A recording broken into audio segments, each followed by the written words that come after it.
Hey everyone. Uh, Finally got to make another video, so I'm very excited about that. This video was a commission, private commission, and it's about Alpharius Omegon, who are the twin Primarchs of the Alpha Legion in the Warhammer 40k universe. So without further ado, let's get into the painting. So as you can see, right now I'm just working on the sketch. I'm trying really hard not to use too much line.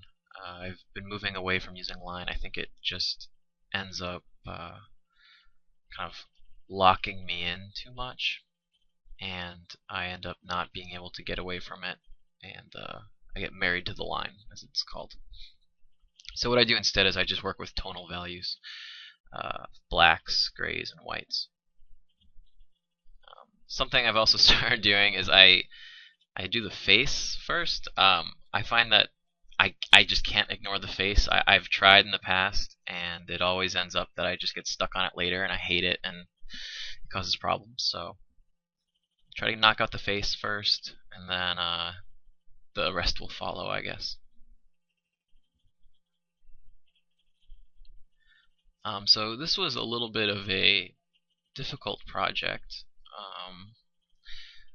primarily because Primarchs are really important figures in Warhammer 40k lore, and they're not to be treated lightly. They're supposed to be really cool looking, but in my mind, Alpharius Omegon were always sort of more subtle and less glitzy glam looking than the other Primarchs, primarily because, well, for starters, everyone only thought there was one Primarch. They didn't know there were two of them. It was a secret. Second, they were masters of deception, and they would often hide in the ranks of their own soldiers, or do activities in disguise. So I didn't really see them wearing elaborate armor, but the client really wanted it to be kind of this overdone, overwrought chaos armor. So that's what we have instead. If any 40k fans are watching this, they know that the symbol for the Alpha Legion is the Hydra, to represent sort of their ability to strike from many places at once, as well as their kind of immortality. You might cut off one head, but there will always be more that come. And anyway, so we're just working on the armor now. I'm just kind of concepting while I work, using the lasso tool to block in large areas. Something I found that's really useful, as opposed to just doing line, is just use the lasso tool. This was something I learned from Scott and Fisher when I attended the illustration masterclass.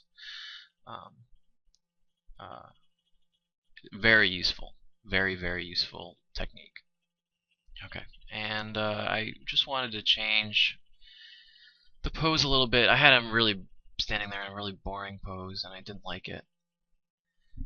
Also, the client hadn't specified what kind of weapon he wanted Alpharius and Omegon to be carrying, but so I tried to add a little bit of dynamism to it with the hands and the legs. I mean, it's still fairly static. The only real weapon that's mentioned in the fluff that I'm aware of is this sword, this poison sword that is used on another Primarch later in the story. But this actually ended up getting changed because the client had a specific type of weapon in mind and had to have that shown in the art. Also, something to consider is that there are two figures, and they are twins in every sense. So they physically look the same, but their armor is also exactly the same. The idea is that the two of them were interchangeable and could play the other person without anyone knowing. So that's kind of a little bit of a challenge normally, especially if you're doing traditional painting. And this is my solution. Copy and paste is a wonderful thing.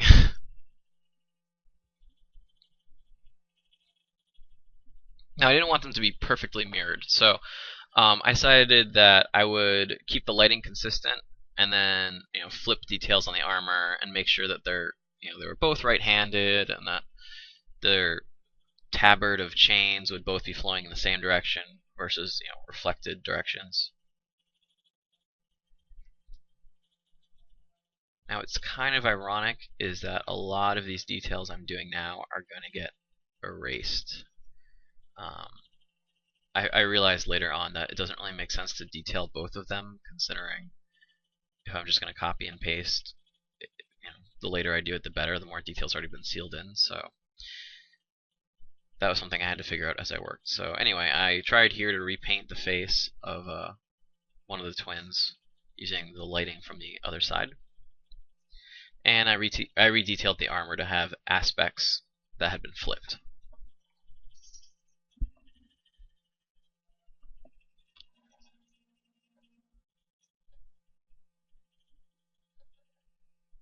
And they've both got these kind of creepy twinkle eyes. They don't have real eyes.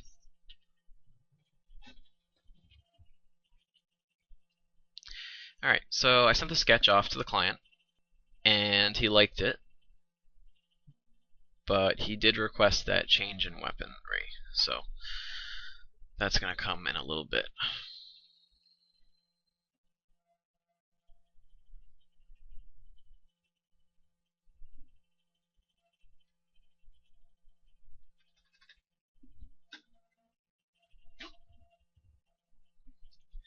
At this point, I'm still just trying to redetail the face, because I haven't come to that conclusion that it doesn't really make sense to do both the faces yet.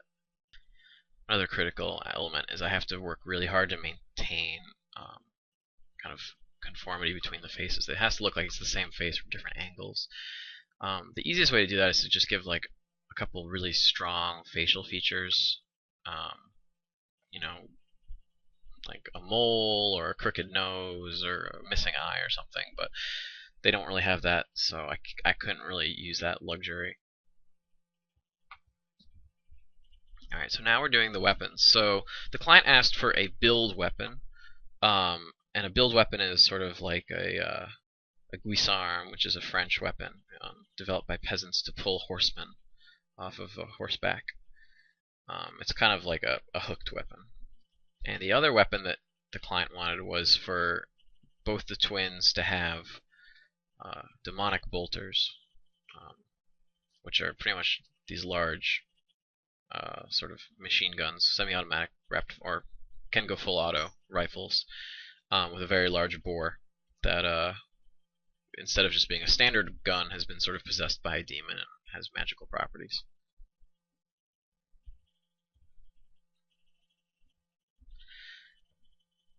Now, I'm just doing some detailing here on the chest. I really do like detailing characters. I think it's a lot of fun. But there were a lot, and I mean a lot of details in this armor.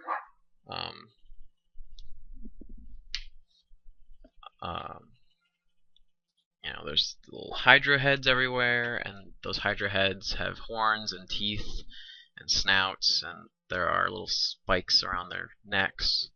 So all types of little fun details that have to be added everywhere. Not to mention, of course, the armor has to be on model.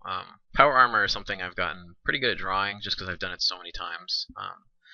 People have asked me to do tutorials on it. I'm not really sure if that's possible. I don't really know if there's like an easy way to learn how to draw it. I mean, the best advice I can give is just look at artwork or look at the miniatures.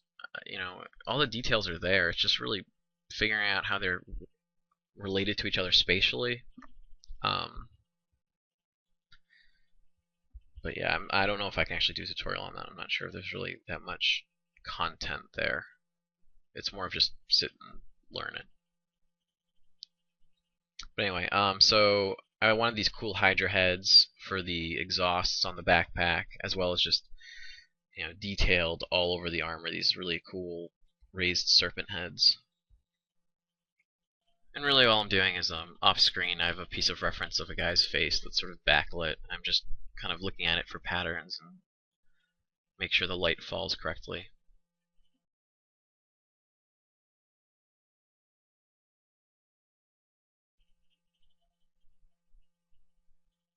And we're just trying to get a cohesive value here on the backpack.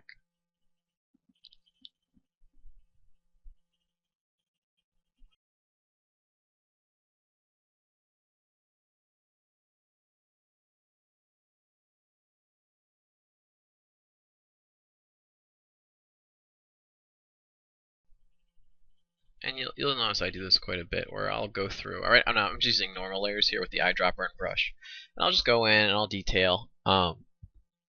Sample the area around, and I'll just kind of push and pull the edges and refine the shapes until it works.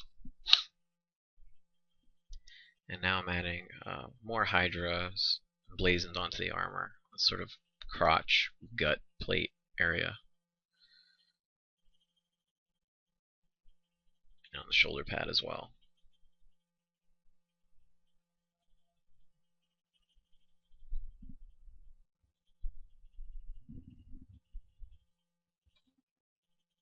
So I've, as you can tell, I've become a lot more comfortable just using normal layers.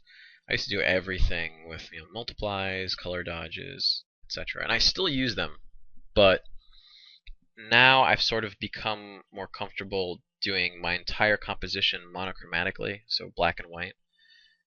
And then once I have all the values set up that way, it's very quick to just color it and then do a couple color dodge highlights here and there, and then you're really done.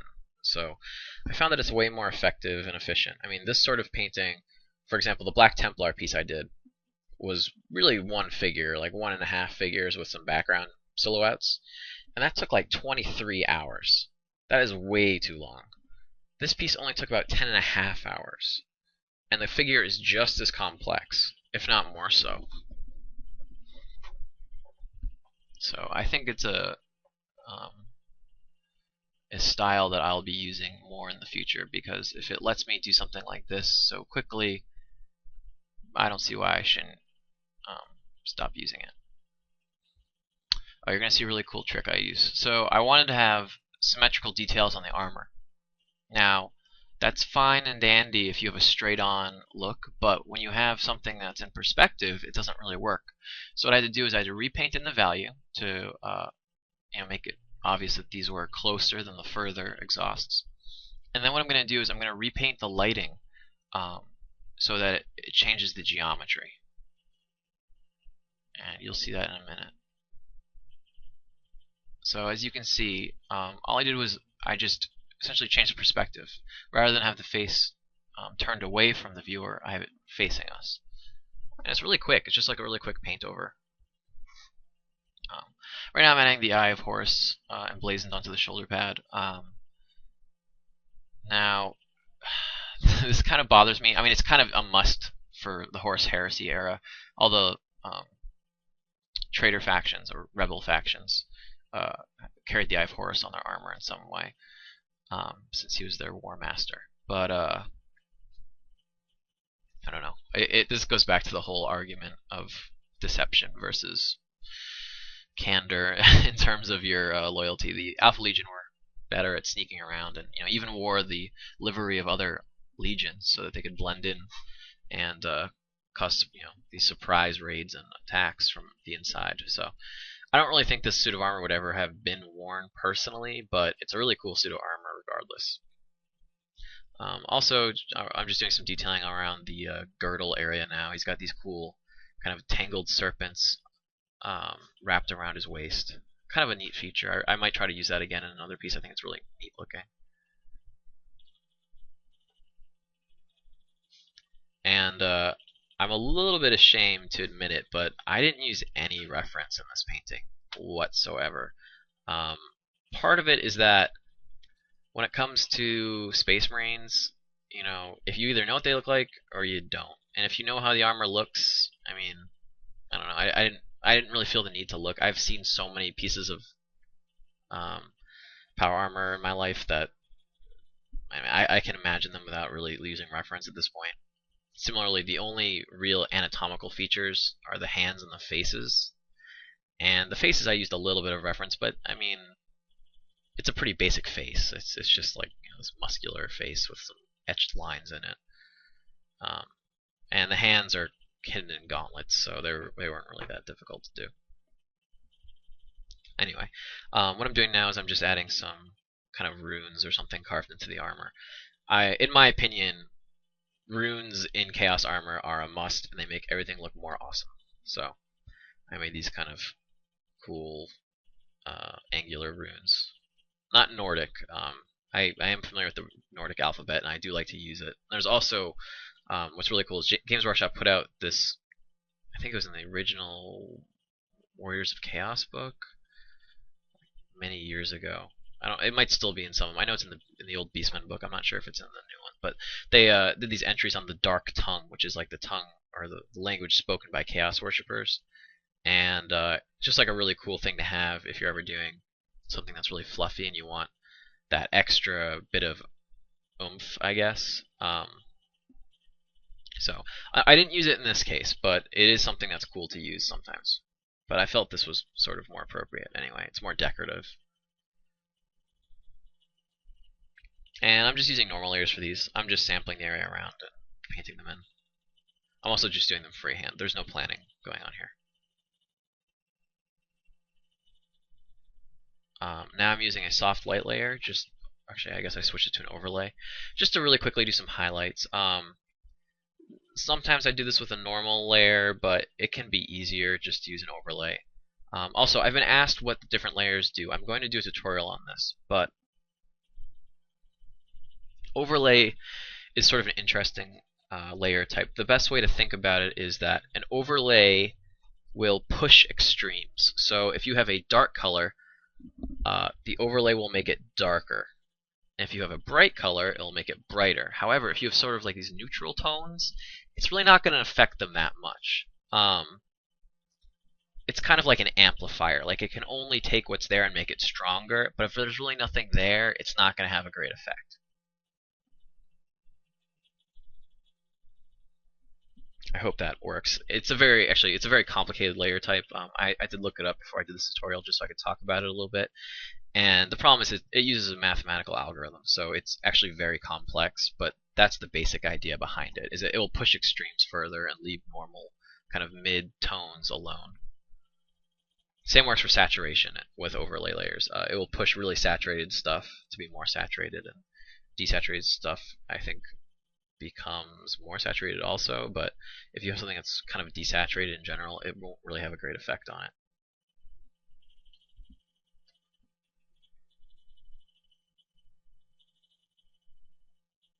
Alright, so we're just still detailing, and as you can tell, I'm not doing a lot of detailing in terms of actual detailing. What I'm doing is I'm using highlights and shadow to hint at forms, which I don't feel like painting. Now, what I used to do is I'd do a line drawing. So like in the Black Templar painting, I did a complete line drawing, and that must have taken 12 hours by itself. And everything was intricately detailed and shown exactly. Now the problem with that is that when you paint into that, you're going to have to paint over all of it anyway. And you're going to lose a lot of detail, and you're going to have to repaint a lot of detail, and you might want to change things. And that's a big waste of time. It's much easier if you sort of hint at things and then let the viewer fill them in with their mind. Also, it saves so much time, and it can be more compelling sometimes. I mean, as you can see, I'm doing scales on a lot of the armor plates, and it's you know, a lot of times I don't finish the scales. I just sort of hint that there's a shadow of a scale here and there's a highlight over here, and you fill in the rest. Like your mind figures it out, says, oh well, you know, it makes sense now. Okay, so I just added the hand and the silhouette of the bolter a little bit.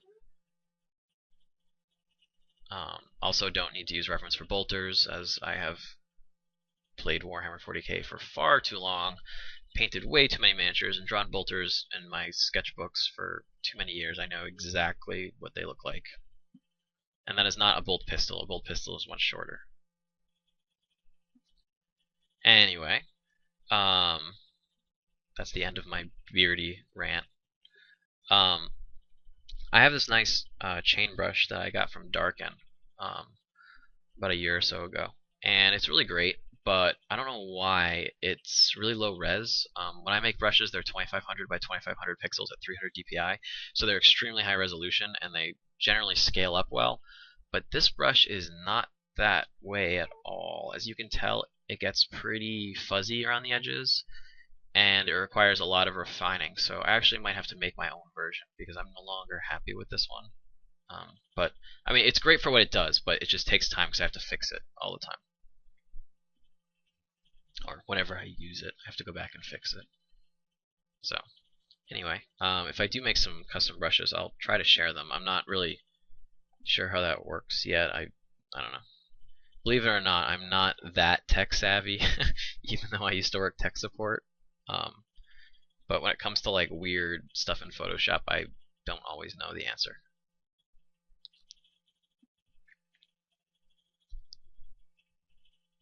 Alright, so now I'm going in and doing the legs. Pretty simple stuff, just using normal layers and kind of making a gradient from the center. This is one area of power armor that always bugs me. It's the boots. So power armor is really iconic because it has these giant like legs, like the vambraces, I guess is what they're called, are huge, and it's kind of weird because they have this almost like bell-bottom shape to them, which is totally awesome. But the problem is it's just hard to figure out in terms of how it physically works, because if if you look at your foot right now and you try to swivel it around, it's pretty much a ball joint. I mean, you can twist it in many directions. If your armor was really that heavy, you really wouldn't be able to do much other than tip your foot forward and back. So I don't know, I still have problems with it, and I sort of just fudge it a lot of the time. But one of these days, I'll figure out how it works.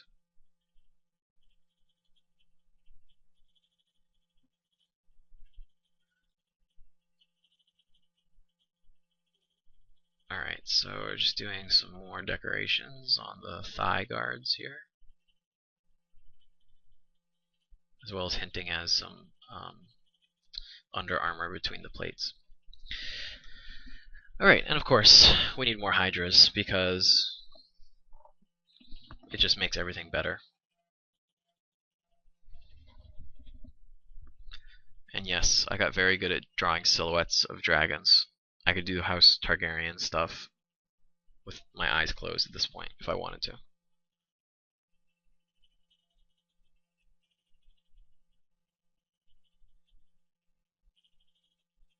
Now, I thought ahead and I kept the dragon or the Hydra on a separate layer.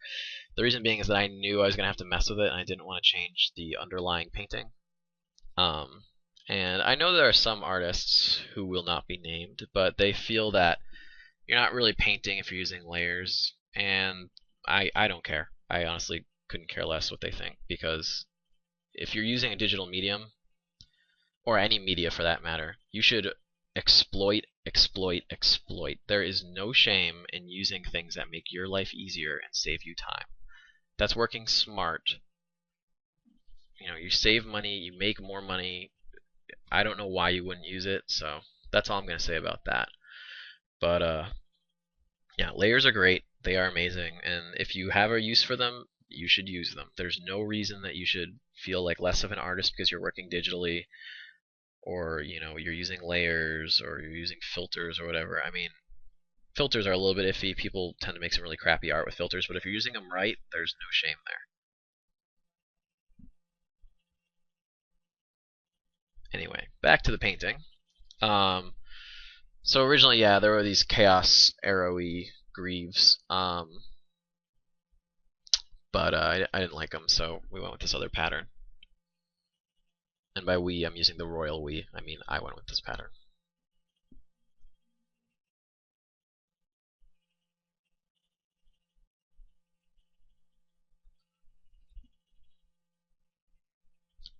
And here I quickly just throw down some shading on the hydras to get them into kind of 3D space they need to be. And as you can see, I'm just I'm highlighting them now really quickly just to sort of hint that there's some volume there. It's not just like a steel plate. It's kind of this molded feature. And time for scaling. As you can see, I'm using an overlay layer here. I'm not using a normal layer.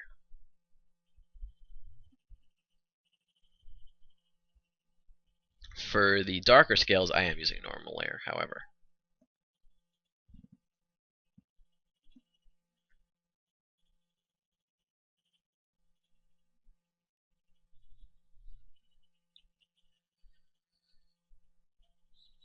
Look how fast that was. Now, what you'll notice is that this is something I learned from, I think it was Greg Manchess. but essentially, when you're using textures, textures only appear in the in-betweens. They never really appear in the true highlights or the true shadows. It's always that sort of transitionary area that textures become the strongest. And that's something I've tried to use lately, and I found it really is true.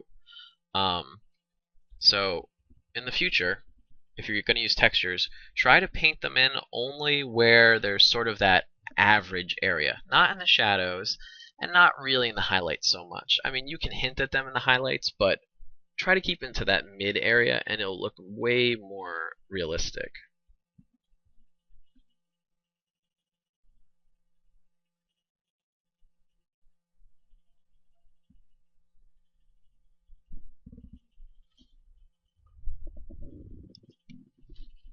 This is always fun. I like designing demonic weapons. They're just so fun. Actually, this is one of my favorite parts of the finished painting is one of the guns that the guys are toting. It's just, it came out so cool, if I don't mind saying so myself. It really reminds me of some of the work Adrian Smith has done in the past. If you don't know who any of the people I'm talking about are, just Google them. You can find them, and they're really fantastic artists. I'm sure you're probably familiar with some of their work, and you just might not know the names. But Adrian Smith has been doing Warhammer art for a very long time, and he has a very iconic style, which I think has actually inspired me a lot. I didn't really come to terms with it until recently, but I love his style. I wish I could do it better, but oh well. It has definitely influenced my style.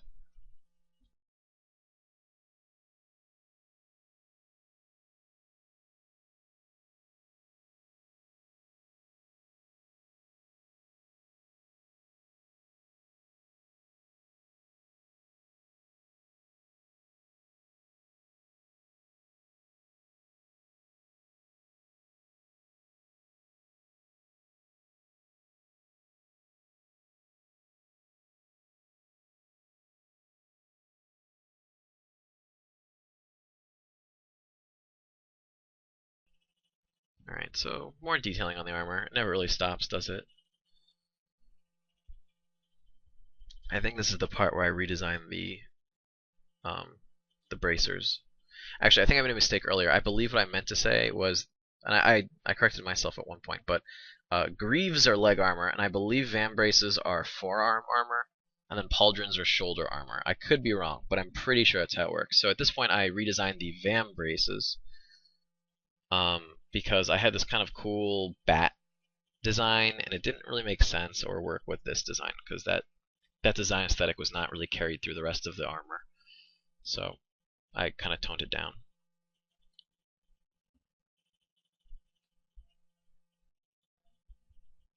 Plus, power armor is complicated enough. I don't need all these crazy wingdings to make it even more crazy.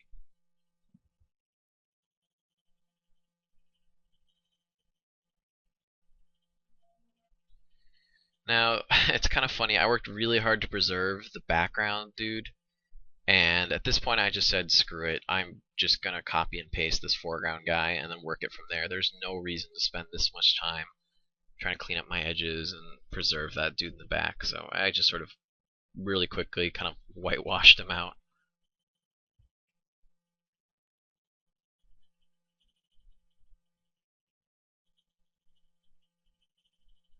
Alright, cool. So now we've got these kind of, they look almost like little crowns around his vambraces and greaves and his breastplate. And, he's got a little bit more basic power armor arms at this point, but that's fine. I mean, he's totally decked out, so it's okay to have a little bit of simple design in there.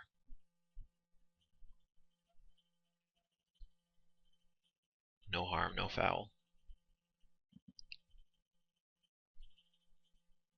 And he's got these really nasty looking gauntlets. They're sort of just like spiked, brass knuckly looking things that you would not want to get hit by. They seriously look like something that would just like kill you if it backhanded you. And they look sort of dragony. They kind of look like dragon claws a little bit, which I'm okay with. Oh, that's my secret, how I paint scales. If you didn't see, I pretty much just paint circles, and then I use a soft brush and I erase out half of it, and then I paint an overlapping circle on top of that, erase out half of it, paint on top of it, rinse and repeat. And now, I always hate this when I see this in actual designs, but maybe just because it's my painting, I actually thought it looked kind of cool. I gave him these sort of little claw feet, which are silly. I understand they're silly, but I don't know, they kind of work. I'm happy with them. I think they added something. The feet were really kind of boring before, and now they look pretty cool. Also, I decided to dress up the halberd here. It was a guisarme, it became a little bit more of a halberd, but whatever. They're both build weapons, so it's fine. I gave it this kind of like coiling design and removed some parts of the metal from the blade to make it a little more intricate.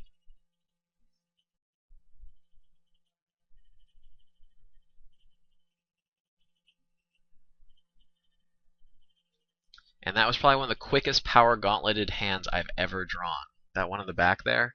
I don't know how it happened. They usually take forever to do. I think I've just drawn so many hands holding swords and guns and maces and making fists that it's just like drawing power armor for me at this point. Like, I've just done it so many times, I just know what it looks like, and my hand sort of just takes over by itself. So this is important. What I'm doing right now is I copied and pasted the whole dude, flipped him over, and then transformed him a little bit so he's more in perspective. And now what I'm doing is I'm using a layer mask, and I'm painting him in. So what that means is I am essentially trimming the mask to fit the edge of the foreground character very tightly. So there's a little bit of a rim light which separates them, but essentially that's it. So that's the magic here. That was my time-saving technique.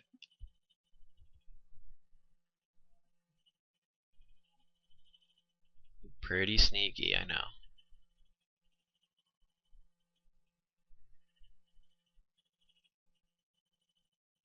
And now for the fun part. Now we have to flip all the details on him so that he is essentially the same character facing a different direction, rather than some guy being reflected with the transform tool. The way to do that is I have to switch the hands, switch all the armor decorations, and change the flow of the chains. I decided to keep the lighting the same, instead using a strong overhead light source, because that way I wouldn't have to repaint all the lighting on him, and that would just have been a total pain.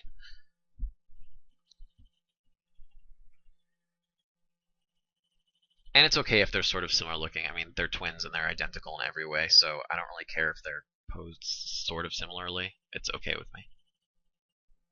I mean, they're supposed to be like one soul and two bodies or something, so whatever. Also, you can see I'm cheating here. I didn't feel like repainting the Hydra, so I just stole it off the first guy's leg and put it on the other guy's shoulder pad using the warp tool. Saves me a lot of time.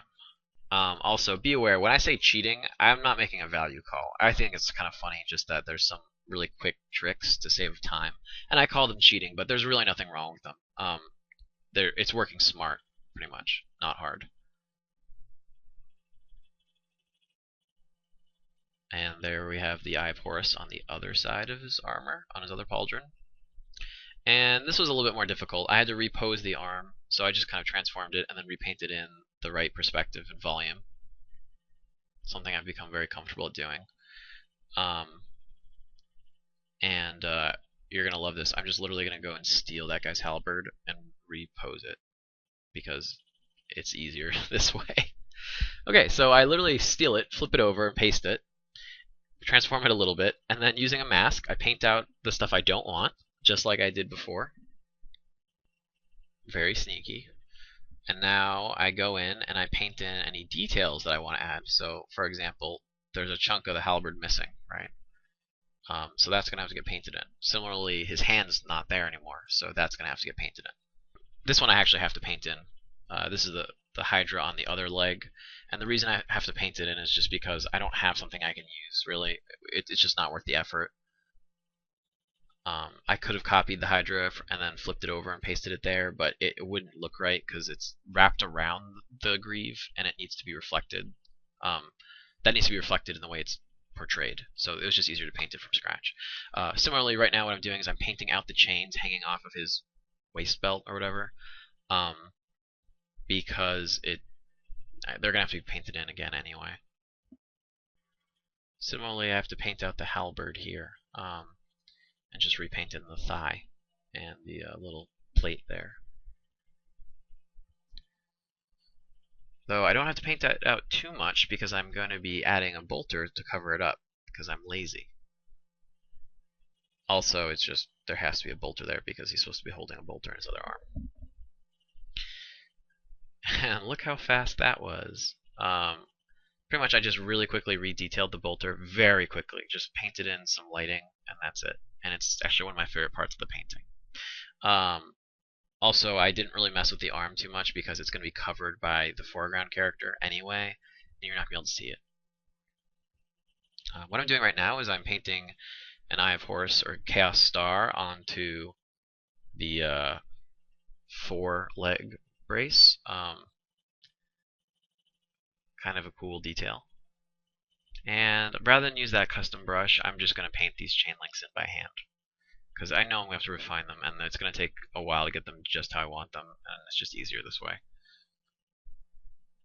And now I have to finish painting the background. Now, the client did not request a background. We actually negotiated price based on whether there was a background or not, but I have a really hard time leaving a piece with no background whatsoever, and I kind of just threw one in really quickly. Not a fully detailed background, but just something, because, I don't know.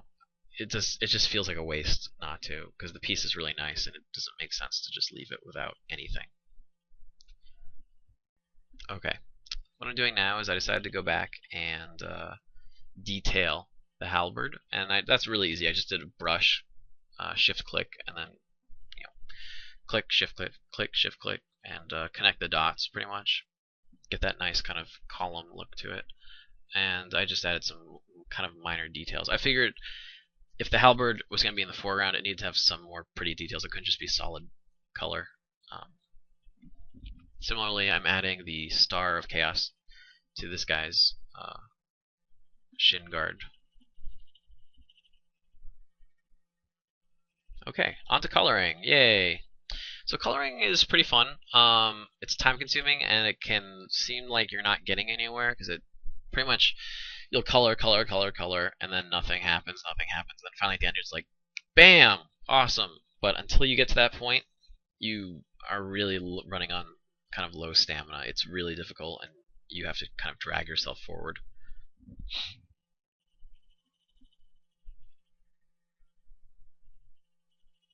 And of course I'm using the traditional Alpha Legion color scheme, post-heresy, which is this kind of blue, green, and silver.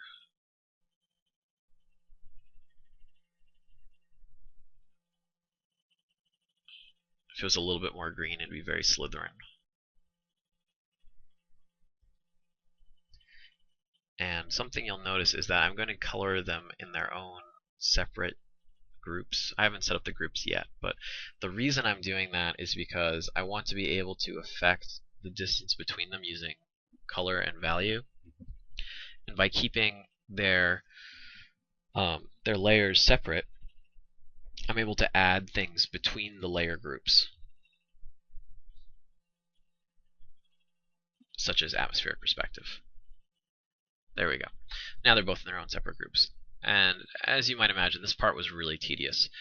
Not only because I'm doing a lot of coloring on separate layers and every single color has to be represented in its respective place, but I have to do it twice on the same character.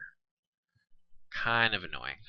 Now if you're wondering how I do the coloring, I'm using an overlay layer. So all my monochromatic study is done in an overlay, and it's on top of these, and these are just normal layers. That's it.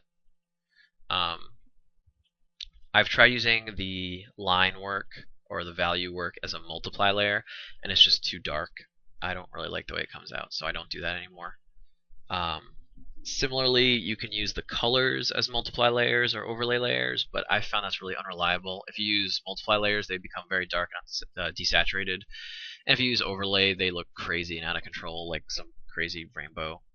So this is the best way, in my opinion, to do it. Normal layers with the line/value work on top in an overlay layer.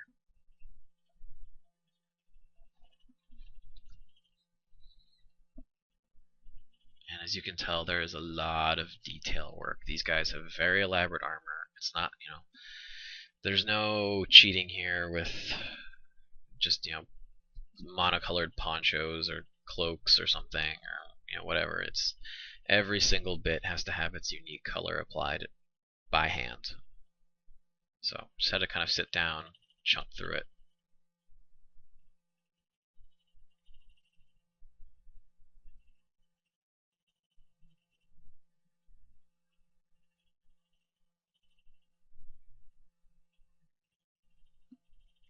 But I'm happy with how it came out, which you'll see soon.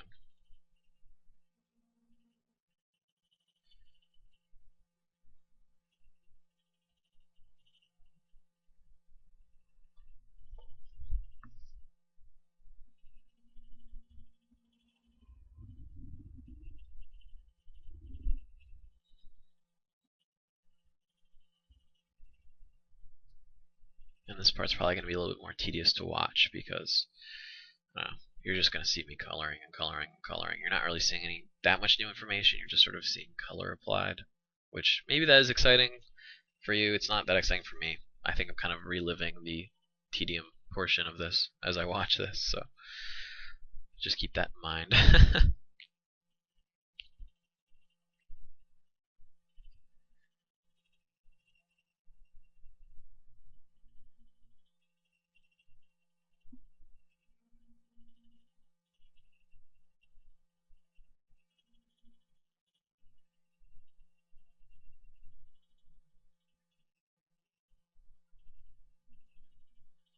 But those hydras do look pretty sweet, I will say so myself. I'm very happy with the way that all the hydras came out. All those years of drawing dragons have paid off.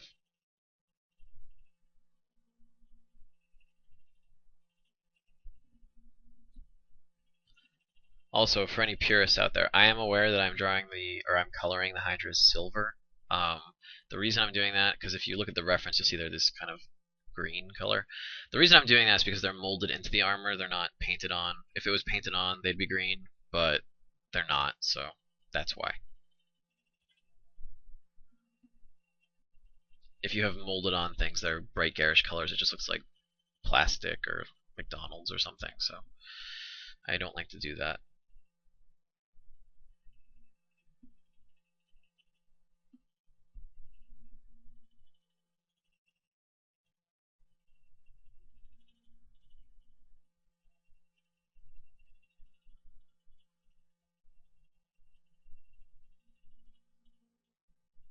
More color.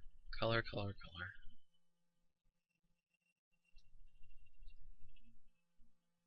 I haven't seen that many other artistic processes. I know a lot of other artists usually will color while they work, like they'll start with color as part of their composition and tonal stuff, but I can't do it that way, and I feel like the way I do it is sort of machine-like, it's almost programmatic. I think part of it has to do with having learned to 3D model when I was in college. I think that actually really affected the way I paint. I try to work like a 3D rendering engine. So I'll do like the 3D forms, and then I'll apply like, shading to them, and then I apply textures and color maps and stuff, value maps. So it's kind of funny. I'm not sure if that will stick with me though. Maybe I'll change. I've become a little bit more painterly over the years, so we'll see. But for now, that's definitely what it feels like.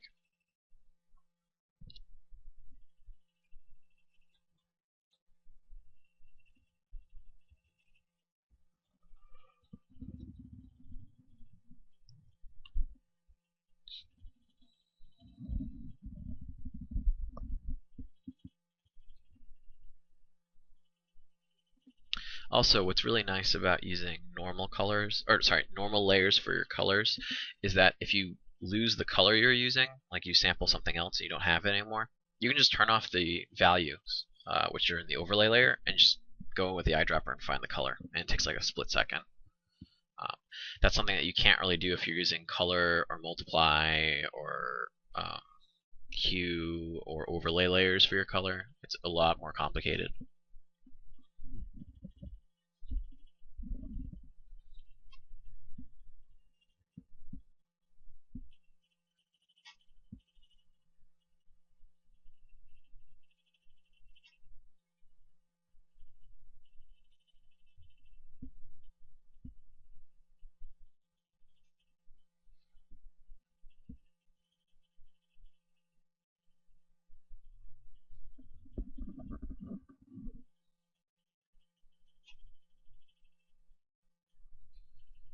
Yes, there's a lot to be colored. I know. Lots of greens, blues, and silvers.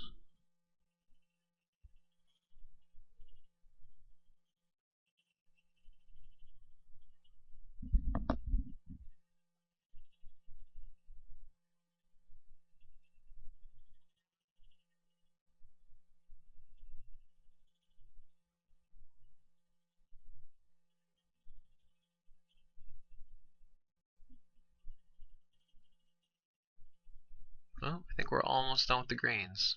Nearly there.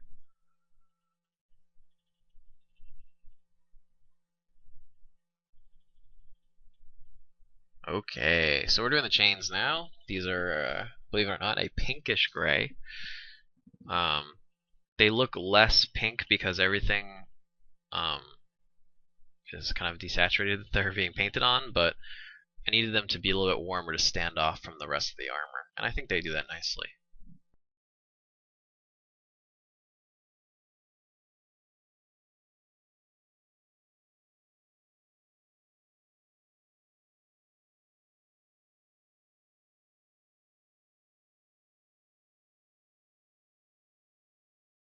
And of course, if one twin wants it, or if one twin gets it, the other one wants it. So, gotta go back and give the other one the same color treatment.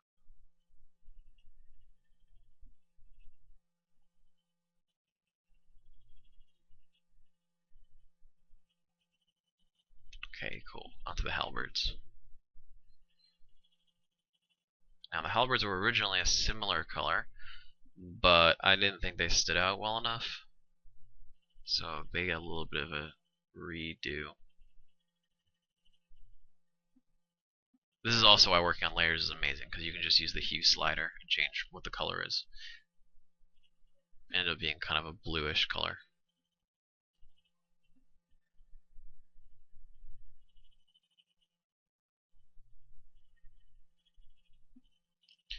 Now, this is something I was actually thinking about while I was working on it. The halberds look really cool, but I'm wondering how effective they would actually be in combat. Since we're coloring, I'm going to talk about stuff that's sort of off topic, because you know how coloring works. Because, like, first off, they've got these cylindrical grips which are really big, so you have to be really strong to be able to manipulate that. And secondly, they've got this coiled serpent sort of detail all around it, and I wonder if that would make it easier or harder to hold on to. I feel like it would be harder. With that said, I actually did a little bit of research on guisarmes and halberds, and I guess guisarmes are really only effective against moving targets with like their own momentum. So a guisarme is really effective against someone riding at you on a horse, for example. But if you're fighting someone who's stationary or on 2 feet, it's not really as effective. It's harder to get enough force into the swing, which seems a little bit counterintuitive because it's a kind of heavy, massive weapon, but I don't know. That's what it says online, so it must be true. Also, you'll notice that the skin is just a mono color right now. That's not going to stay like that. What I'm doing now is I'm using multiply layers. I love multiply layers for doing skin. I think it's the perfect layer type. And essentially what I do is the area, there's a band around the face that starts around the ears and goes through the eyes. That's sort of the purple area. So that area of the face is darker, kind of purplish, bluish red. The area on top of that layer is the skull area, and that's yellow, and that represents the thinness of the skin around the skull there. Now the bottom third of the face is the blue belt, and that represents like stubble and facial hair.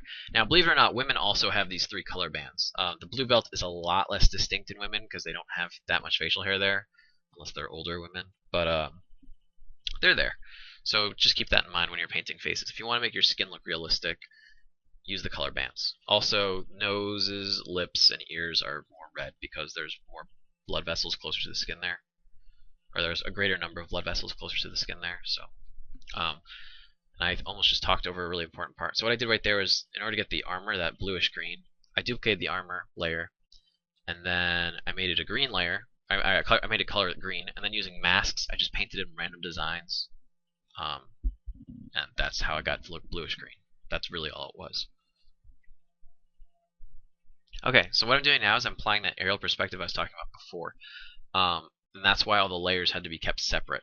between the two dudes because I wanted to be able to add and decrease the distance between them if I needed to.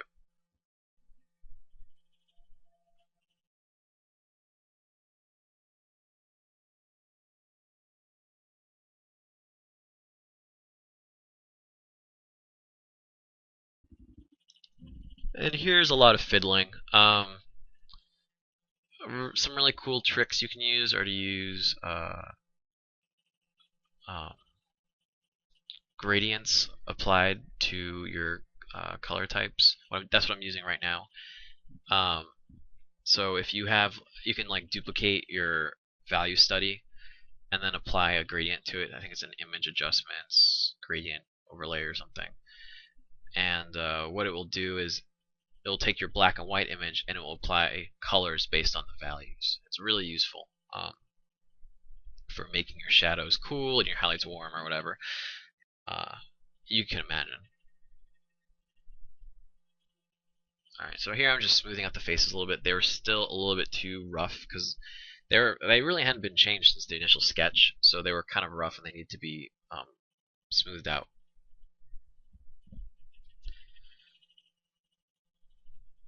And now I'm just kind of bumping up some highlights with the color dodge layer. Color dodge is one of my favorite layer types. I'll go into that in my tutorial on layer types eventually.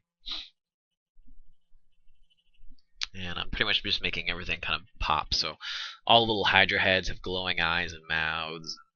The guns have these glowing eject ports and eyes, and the nostrils just makes it look more magical / powerful, I guess. Here I fixed the faces a little bit. I thought they actually had too much contrast. They were kind of blown out looking. So I used a lighten layer and then lightened up the shadows to lower the contrast on the faces. Here I'm just adding some rim lights and extreme highlights. I was originally using a color dodge layer. I think it actually becomes a lighten layer after that. Lighten layers are interesting. Essentially, a lighten layer will compare your brush stroke to the area around it, and it will only apply it if it's actually lighter. It's very simple. It's the opposite of darken layers. But it's really good for lowering contrast. So if you choose like a pretty dark color for your light layer and then paint it over an area that's really high contrast, it'll flatten it out a little bit. It'll depress the or it'll lower the contrast a little bit because it just kind of tames the extremes.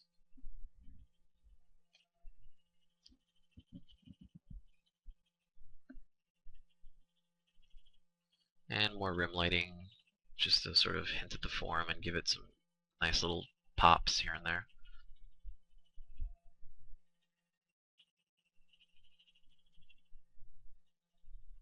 I also got a lot of inspiration from Kev Walker on this piece, especially the background figure. Kev Walker does these really, really nice, they're almost monochromatic in a way, but they're colored. So like he'll take a single color like blue, for example, and he'll paint something in, and he's really just working with blue. It's a monochromatic study, but everything's pushed in terms of value. So you'll have really light blues and really dark blues, and I don't know, his stuff always just kind of looks like foggy, and it's just, I can't describe it, but look him up. He has some really great stuff. He's been doing Magic the Gathering art for a very long time, as well as Games Workshop stuff, and I mean countless other companies as well. I can't name them all, but it's been very inspirational to me.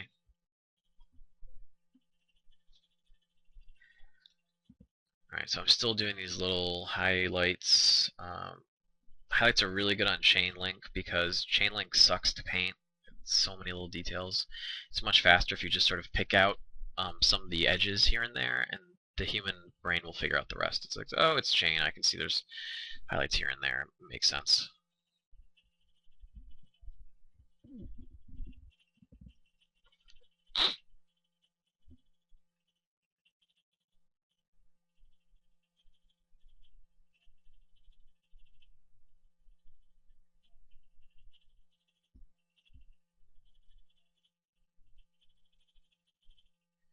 Look at all those little rim lights.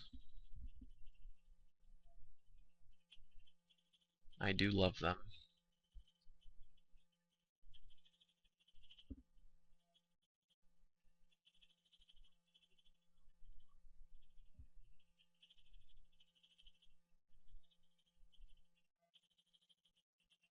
And of course, when in doubt, add lightning.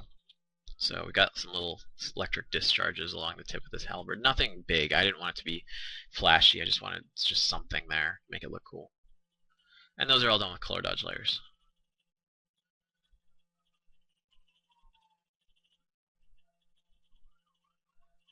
Alright, so we're still kind of bumping up the contrast here and there.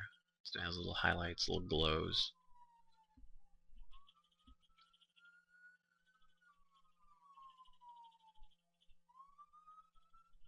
And now I'm sort of just fudging in a background really fast.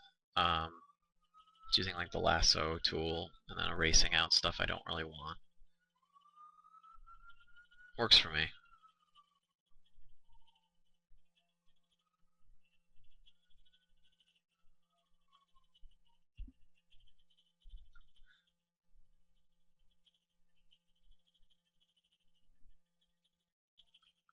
And why not?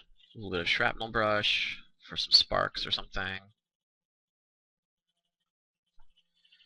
Oh, this is cool. I did a soft light bounce of the green ground on all the kind of chromed out bits.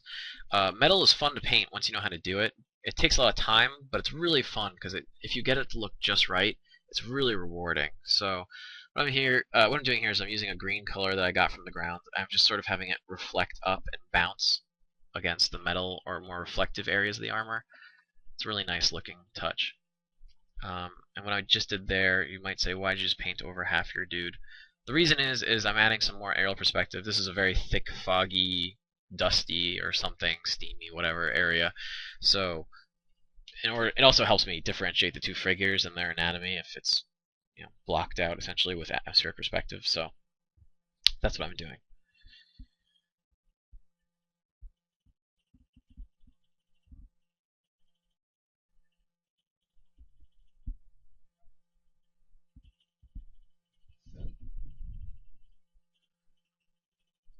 And just using some overlays now for the sake of it, I guess. Just more glows. I love adding little glows to characters. And now I'm fixing the composition. I realized the composition was skewed and there were some empty areas, so I tilted it to better fit the frame. And of course I have to repaint in those areas now that were clipped out.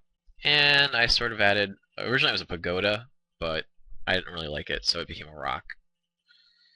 Got some like rocky spires in the background that are just sort of silhouetted. Just so the composition balances more. That's really all they're there for. So the eye doesn't really notice there's a big empty negative space area there.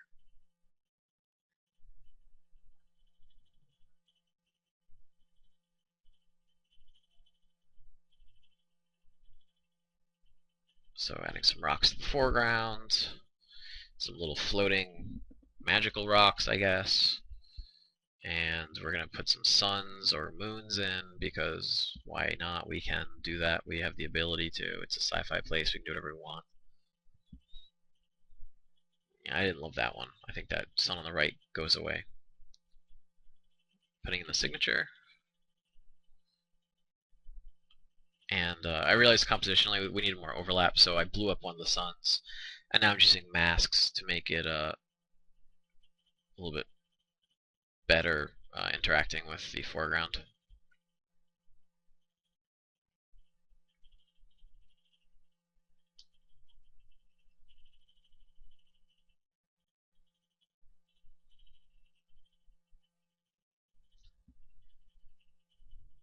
And here I'm fixing that sun with the masks again.